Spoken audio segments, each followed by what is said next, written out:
College degree scam, university degree scam, অসংখ্য অশিক্ষিত মূর্খ ড্রপ আউট অনেক মানুষজন আর কি এটাকে খুব বেশি গ্লোরিফাই করে যে আমি ইনফ্লুয়েন্সার, আমি এটা করতেছি। অপু ভাই ল্যাম্বরগিনি কিনতেছে, প্রিন্স মামুন বিএমডব্লিউ কিনতেছে। তো আসলে তোমারও কি পড়াশোনা বাদ দিয়ে টিকটক ফেসবুকিং বা আমকা উচিত কিনা? আমাদের বুয়েটের এমন অনেক বিশ্ববিদ্যালয়ের শিক্ষক স্যারেরা আছেন যাদের সামনে এই অপু ভাই ইনফ্লুয়েন্সার বা এই বড় বড় সেলিব্রিটির কারো দাঁড়ানোর মতো তো অত সাহস নাই।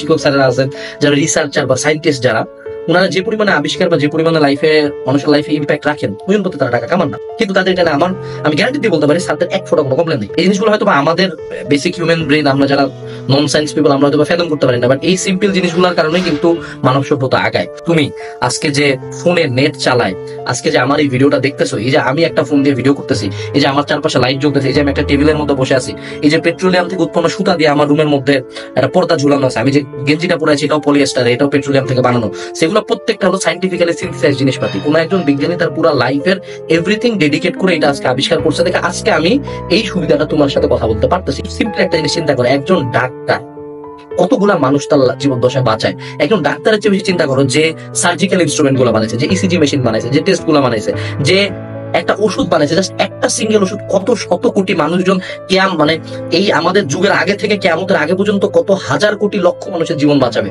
তো এই ইম্প্যাক্ট গুলা কে রাখতেছে? এই ইম্প্যাক্ট গুলা কি অপু ভাই রাখতেছে? এই ইম্প্যাক্ট গুলা কি টাকা আলা অ্যান্ড্রু টেট রাখতেছে? এই ইম্প্যাক্ট গুলা কি তোমার ফ্রিল্যান্সার ইনফ্লুয়েন্সার রাখতেছে? না। So you don't have the authority or right to tell যে পড়াশোনা কোনো কাজের না। যারা ইম্প্যাক্ট গুলো রাখে তাদের পড়াশোনার প্রতি ফ্যাসিনেশন বেশি, তাদের আবিষ্কারের প্রতি ফ্যাসিনেশন বেশি, তাদের আউটপুট দরকার নাই। They don't want money, they don't want luxury, they don't want a Lamborghini, they want a patent. তাদের একটা প্যাটেন্ট চাই, তাদের রিসার্চ পেপার চাই, তাদের আবিষ্কার করাটা তাদের কাছে exciting. And you have no right to tell them যে না আপনি লাইফে ব্যর্থ। এখন যদি তুমি এরকম হইতে চাও যে না আমি পড়াশোনা বা আমার একাডেমিয়া বা রিসার্চ আবিষ্কার এইসব নিয়ে কোনো ফ্যাসিনেশন নাই, আমি টাকা কামাইতে চাই, আমি ফুটানি করতে চাই, আমি উড়াইতে চাই, ইউ আর ওয়েলকাম। তাই কিন্তু পড়াশোনা করার দরকার নেই। তাহলে বেসিক একটা যে কোনো জায়গা থেকে বিএসসি ডিগ্রি নাও, 24 ঘন্টা বিজনেস করো, কিন্তু বিজনেসের সাকসেস রেট কত এটা বুঝো। এটা বুঝো যে বিজনেসের সাকসেস রেট কত, ম্যাক্সিমাম বিলো 10%। তো তারপরে ধরে নিলাম তুমি সাকসেসফুল, তাহলে ওই লাইনে যাও।